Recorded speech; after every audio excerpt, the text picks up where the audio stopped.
Hi, my name is Bailey Morrison, and today I'm going to be going through the Module 12 Family Crisis Padlet questions. And the first thing, asking about discuss a time, just kind of observing coping in your life.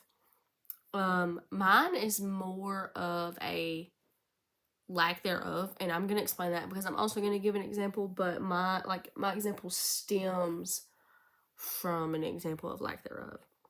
So I've mentioned in some of the previous videos, um, my sisters and I did not really grow up in the best household. We had a single mom, we all had different dads, and we mostly lived with her, and she has an extreme substance dependence issue.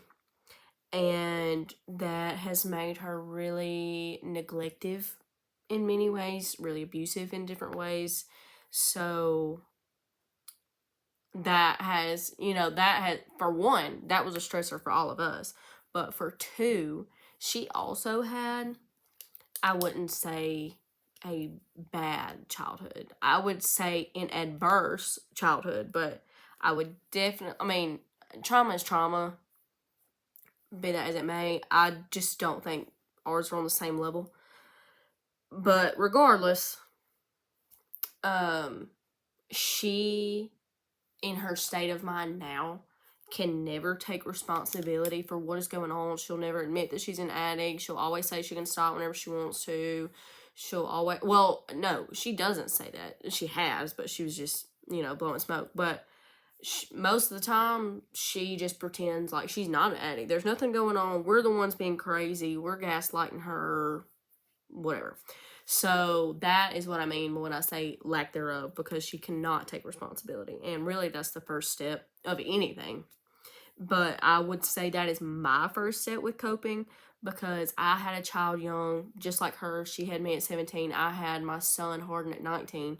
So I feel like I was already kind of repeating the cycle a little bit. But I wake up every single day and choose to not be her. I think about it all the time.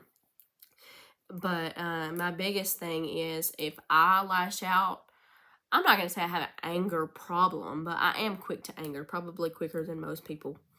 And I try my best to really acknowledge that. Not only now, after the fact, but I try to acknowledge it in the situation as well. And try to let that diffuse certain things. Or, I'll walk away and I'll come back when I'm more level headed. But I do it with my husband, but I definitely do it with my child mostly, because sometimes I do have a hard time, keeping in my mind, he's just two. He doesn't know any better. You can't expect him to be perfect.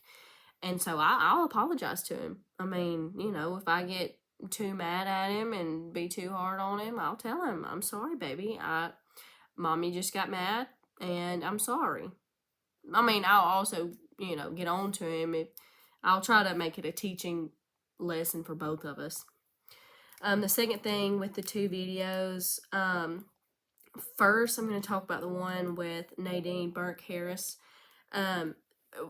For one, that whole video stood out to me. Obviously, from what I just said, I went through it.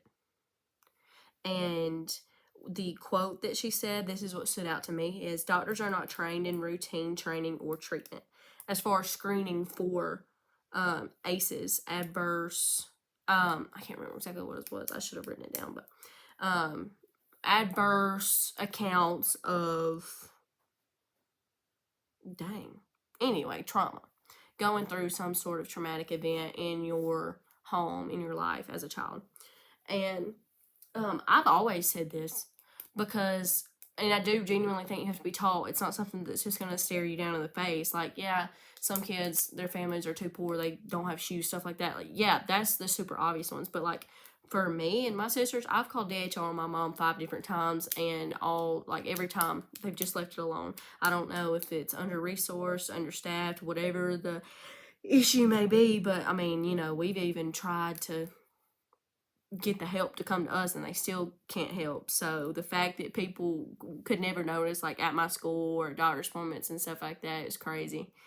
And then Elizabeth Smart's, what stood out to me the most was the quote that she said, "I'm grateful for what has happened to me," and it stood out the most to me. Which I would definitely say her experience was far worse than mine. I'm not trying to take away from that, but I've always said, I'm glad that I went through it. I'm glad that I was the older sister in the situation for my sisters. I'm glad. It's really made me a better person, honestly. So I agree with that.